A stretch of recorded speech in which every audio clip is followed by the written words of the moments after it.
Welcome back to another episode of the Y'all Takes No Whiffs podcast. We got our second episode this week. We wanted to split up baseball and boxing because there's a lot to talk about this week. There's a lot of boxing matches coming up this weekend, and we just wanted to do something a little different, to be honest.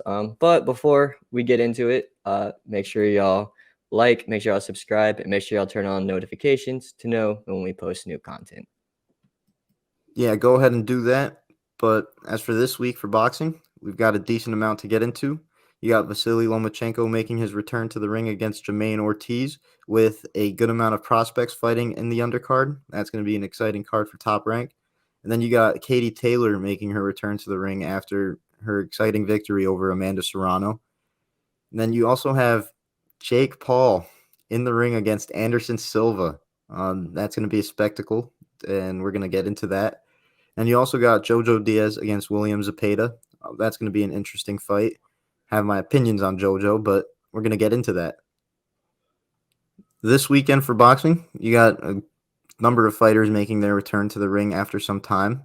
To get things started, the top ranked card this weekend, you got Vasyl Lomachenko making his comeback against Jamaine Ortiz. And this is an interesting fight right here because honestly, I was not expecting this fight to be made. I didn't think this was the ideal fight for Lomachenko, but I do understand after a long layoff, he's making his comeback. Last in the ring against Richard Comey. He looked really good against him, and he's up against a sparring partner that he had leading up to the Richard Comey fight. And Jamaine Ortiz, like I said, I wasn't too familiar with him. I really wasn't really familiar with him at all, but he's coming off a big win against a former champion at 130 in Jamel Herring. So I can't really say for sure. I think he was the most deserving for this fight, but it's understandable with the context of it.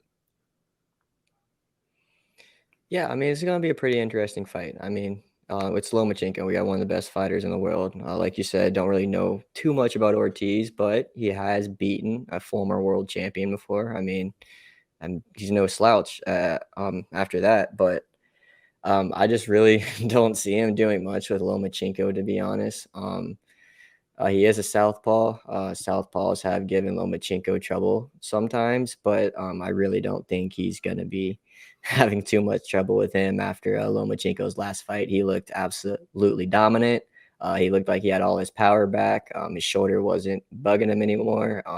Got that fixed, but I'm really looking forward to seeing Lomachenko fight. This is one of my favorite guys to watch, and this card's going to be just really good in general. Yeah, card headlined by Lomachenko. The main event is going to be something exciting. That's a given. But honestly, these prospects fighting under Lomachenko, that's going to be interesting as well. Yeah, I'm looking forward to this fight. I want to see Lomachenko come out, be dominant like he usually is, but move on to some of these prospects that are on this undercard. This is a guy that a lot of people may know from his last name, but this is Nico Ali Walsh is fighting Billy Wagner. Interesting name for Billy Wagner. But Nico Ali Walsh looked really, I wouldn't say really good in his last fight, but he looked a lot better, and he's also shown that he's got some power to him. I still wouldn't say he's the most polished boxer. He did try the Ali Shuffle. I do remember that. It was decent. But I am looking forward to seeing him fight and to see if he can keep his undefeated record alive. Yeah, Nico Ali Walsh up against Astros legend Billy Wagner. Interesting to see. Pitched for the Braves too. Yeah, okay. Braves legend too, if you want to say Mets legend, I guess. No, fuck the Mets.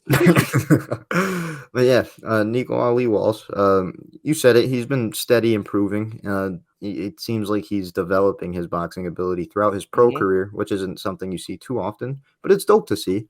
And I'm interested to see how he progresses too.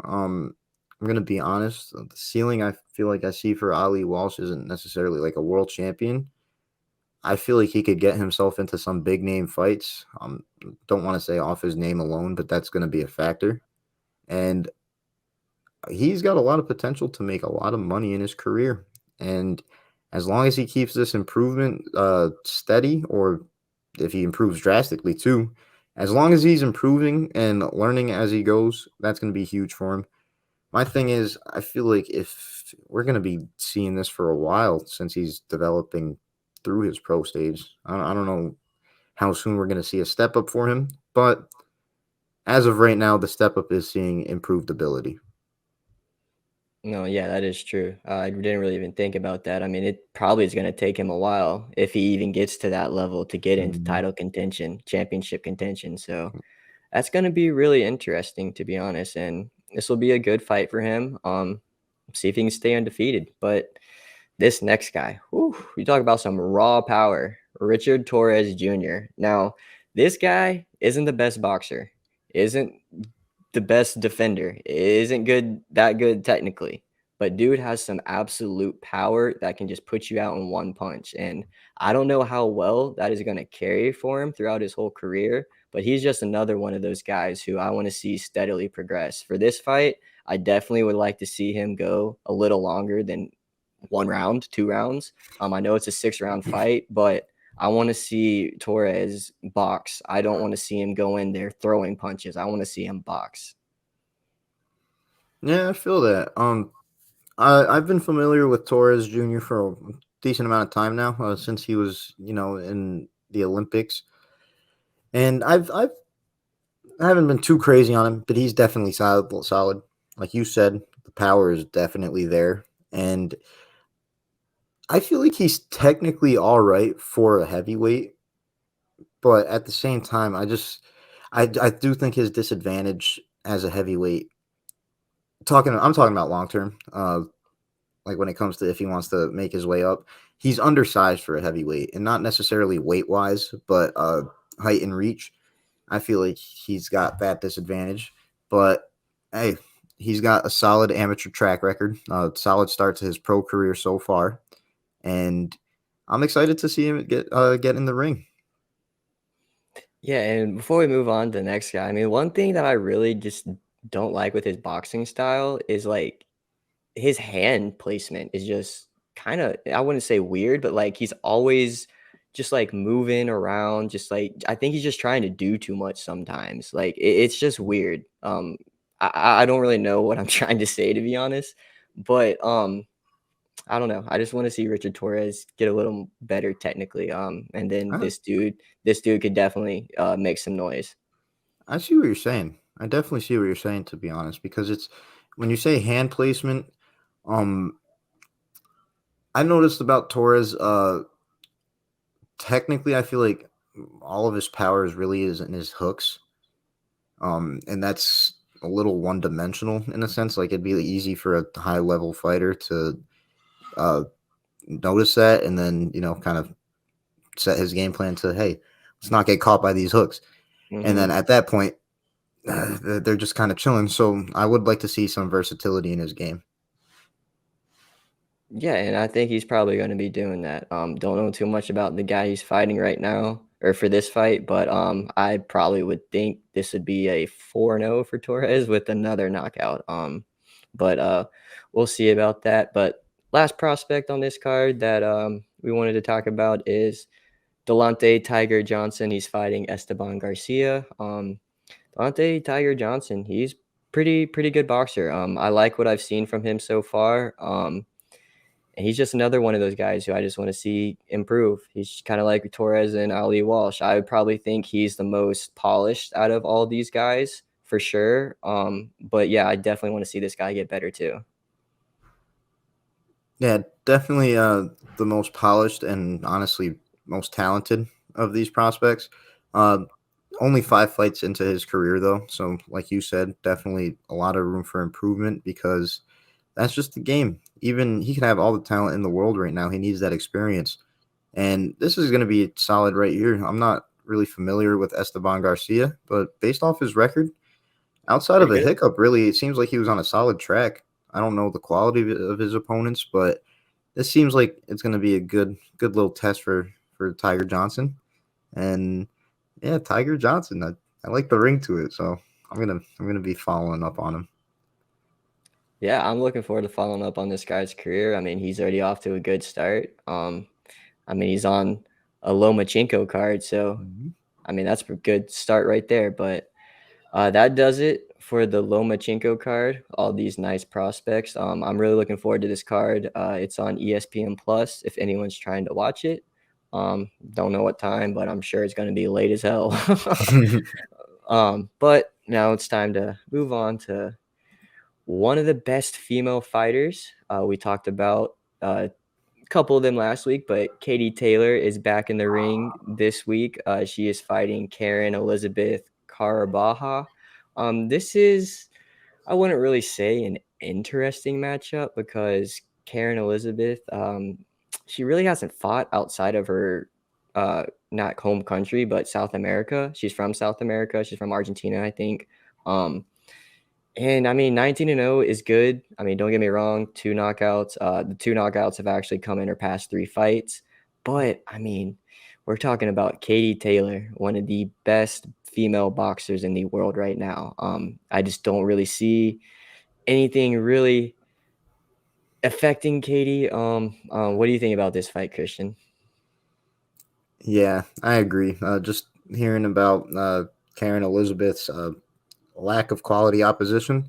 Nothing against South American boxers. It's just that uh, usually when you're like that, you're at the world level at this point of your record. But this is going to be an insane step up for Karen Elizabeth, and I think it's going to be a little too overwhelming for her.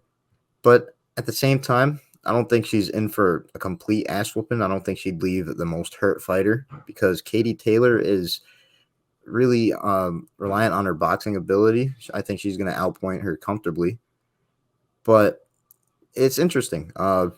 Karen Elizabeth has a solid record, regardless of the quality of the opposition. She has been in the ring 19 times and hasn't lost yet. So I'm seeing this. The more I'm thinking about it, it's not too interesting, but it's a little. It could be like either a nice little showing for Katie Taylor, staying active, something easy for her, or it could be a super unexpected step up from a name that just came out of nowhere. Even if that happened, though, I'm still favoring Katie Taylor. Yeah, and I mean, if Karen Elizabeth does end up winning this fight somehow, I mean, she has catapulted her name into some big fights. I Mhm. mean, she's 19-0 already. She would be 20-0 and beaten probably the number 2 pound for pound in the world right now for women's. I mean, that's going to be a huge win for her. But like you said, I really just don't see that happening. I see Katie Taylor dominating this fight on points. Don't Mhm. really see too much. Too many shots being going Katie Taylor's way. So I definitely think that Katie Taylor is going to be winning this by a decision. Yeah, same here. I don't think she has the power to necessarily just put anybody out that she wants, but she's going to do her thing in the ring and get a comfortable dub, in my opinion. And another thing to mention about these women's fight too is that they're actually 2 minutes instead of 3 minutes. So it is a little more difficult for these fighters to finish. But I really don't think that has too much to do. But I just wanted to bring that up real quick that women's fights are actually 2 minutes each round instead of 3 like the men's. Yeah, that's something that a lot of people have honestly pushed towards, changing. I would love I that. I personally agree. I think 3 minutes, regardless male or female, I just think that lets the fight develop more. I think by the time momentum starts happening each round, the round's already 10 seconds away from Exactly. being over. So yeah, I'm for that extension. Yeah, exactly. I mean, I'd love to see that extension. Just 1 more minute. I mean, it's really not that long, and you're adding 10 minutes to the fight if it goes the entire 10 rounds. But yeah, I'm looking forward to this fight. I'm not sure what it's on. I couldn't find what it's on. It's being fought over in the UK, so it's going to be at a weird time for us anyway. But move on to the next card. We have this is someone Christian is not too fond of. You too. I wouldn't really say I am too. I don't really like, but I do like the guy that Jojo Diaz is fighting in William Zepeda. I think this is going to be a really good fight, actually. It's probably gonna be come down to those championship rounds. But Christian, what do you think of this fight? Well, I'm going to start with William Zepeda. I think he's got a solid resume. Not going to lie. First seeing the names of these fights, I got Zepeda mixed up with another Zepeda that's close to him in weight classes. But getting into William a little bit, definitely has the resume. He's only 26, which surprised me. Kind of looked 35 in the face, but that don't Mhm. matter. He's definitely got some quality boxing ability and some decent pop. And honestly, his size advantage against Jojo Diaz, that's one of the standout things to me. That and the fact that I'm not a big fan of Jojo Diaz.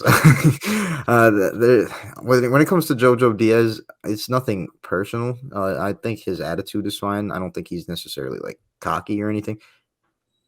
I don't enjoy watching him fight. Honestly, he's undersized in a lot of his fights. He's got that disadvantage, and then his fighting style doesn't make up for it. He doesn't have put any power behind his punches straight up. So it's like it just seems like he's coasting all the time. And then when he's up against people with physical advantages or just better skill wise, it seems like he's coasting towards an L every time I watch him. Yeah, I'm gonna be real honest. That Devin Haney Jojo Diaz fight was one of the most boring fights I have ever watched in my entire life. There really was not much going on, and Christian has said it to a T, to be honest. It's really one reason why I don't like Jojo Diaz. His fights are boring, doesn't have that much power, and just, I mean, in my eyes, just really isn't that good. And it's why I think William Zepeda is gonna win this fight. This dude is a pressure fighter. Like Christian said earlier, he's bigger than him. I actually think he'll move up in weight class eventually to 140 junior welterweight. Um, but William Zepeda actually had a 15 knockout fight streak that was broken up last June or July. So that's pretty impressive. I mean, he's 26-0 with 23 knockouts, so he hasn't gone the distance that many times. But to be honest, I think it's going to be he's going to be going the distance for this. I think he's going to get a nice decision. I think he's going to just box Jojo Diaz down. He's going to work the body. He's going to work the head. He's just gonna pressure him a lot, and I don't think Jojo Diaz does that good against those type of fighters. And the one thing with William Zepeda, even though he's like this pressure type fighter, he'll get tired probably towards the end of the fight. But for this fight, I don't think it's really gonna matter. If he gets tired, I think he's gonna be enough up on points, and I think that if Jojo Diaz does win the last 2 or 3 rounds, that it's not really gonna matter because Zepeda is gonna be up on him. Christian said earlier that Zepeda has decent pop. I actually think he has a little more than decent pop. I think his pop is a little better than what people give him. So we're going to be seeing that this weekend. I think Zepeda is going to be coming out with a nice decision. Yeah, as for my prediction, I also think this is going to go to a decision as well. I'm trying to give Zepeda the benefit of the doubt here, but it's like I can't look past how much I don't like watching Jojo Diaz fight. So unfortunately, I'm gonna have to say it's gonna be a nice little decision for Zepeda, kind of beating up Jojo Diaz, but Jojo Diaz not bringing the fight because he's not like that freaking gatekeeper. But yeah, um, Zepeda by decision. That's what I'm thinking. Yeah, I definitely see that. It's probably what's going to end up happening. Honestly, wouldn't be surprised if there's a Zepeda knockout late in this fight. But we'll be seeing about that. But got one more card to talk about, and this is guy we're not really too fond of. Celebrity boxing, YouTube boxing. Jake Paul is fighting Anderson Silva. Now, I am happy that Jake Paul is finally fighting a real fighter. Anderson Silva is way past his prime, even though he was a UFC fighter. He does have a little bit of a boxing background, but I mean, Christian, what do you think of this fight? I mean, it's good entertainment. I like what Jake Paul's doing, and I'm finally happy that he's fighting a real fighter. But what do you think about this? I feel what you're saying about the real fighter thing. He already fought Tyron Woodley. Twice. I can't give him the credit until it's a real boxer, to be honest with Mm, you. And I'll give credit, like you said, this is going to be like a nice little entertainment event. Anderson Silva, that's a UFC legend right there. One of the greatest fighters, just overall fighting. I know we only talk about mhm. boxing really, but the complete aspect of fighting, Anderson Silva's a Silva, legend. Mount Rushmore of fighting. And this nice move by Jake Paul. I know he's got control over the decisions he makes for his career, and this is nice publicity. Obviously, longtime UFC fans are going to want to tune in to see Anderson Silva in action, and then a lot of Jake Paul haters want to tune in to maybe see him get knocked out. So, That's what I'm tuning in it, for. yeah, same. Even I don't know if I No, don't I'm know. not. I'm really not. I'm tuning in to actually see if Jake Paul is good now. Yeah, nah, I'll watch it. I want to see him get knocked out. But yeah, nice little event. Uh, if I were to have to give my prediction, I'm predicting a fix. I'm predicting Anderson Silva getting knocked out in like the 5th round on a blatantly obvious right hand. But seriously, no, I think it's going to be a stoppage. Maybe or maybe by not, or maybe not because of a fix, but that's information that never gets out anyways. So stoppage for Jake Paul. That's my prediction. Yeah, I mean, I actually agree with you. I think it's gonna be a stoppage. I don't think it's gonna be fixed though. It probably would be pretty easy to fix a boxing match, but as much as I hate to really say this, Jake Paul has gotten better with each fight that he's done. He's really, really looking like his hand speed has gotten better. I saw an Instagram video a couple of days ago from when he first started boxing to today, and it's kind of crazy how his footwork, his hand speed, and everything has gotten a lot better actually. But I don't want to give him too much credit yet. Just want to slow down on that a bit, but I do agree with you. I do think Jake Paul is going to be winning this by stoppage. Yeah, but before I get into anything else about Jake Paul, I just want to say I'm really glad to see Anderson Silva get the bag. I know it's popular discussion about how UFC fighters don't get paid enough, and Anderson Silva he was at his best before the UFC was even, one of the biggest markets out there for combat sports. So I'm not saying that he broke or anything like that, but I don't think he's ever made the money that he's going to be making on fight night. Oh no, yeah, that boxing money is a lot different than UFC money. I wish UFC fighters actually got paid a lot more than they actually do. But that's a conversation for another day. Boxing is it's ridiculous how much these guys get paid compared to UFC fighters. But move on to the last fight that we want to talk about. It's on this undercard. It's actually another UFC legend. I won't really call him a legend, but he is pretty damn good. We got Uriah Hall.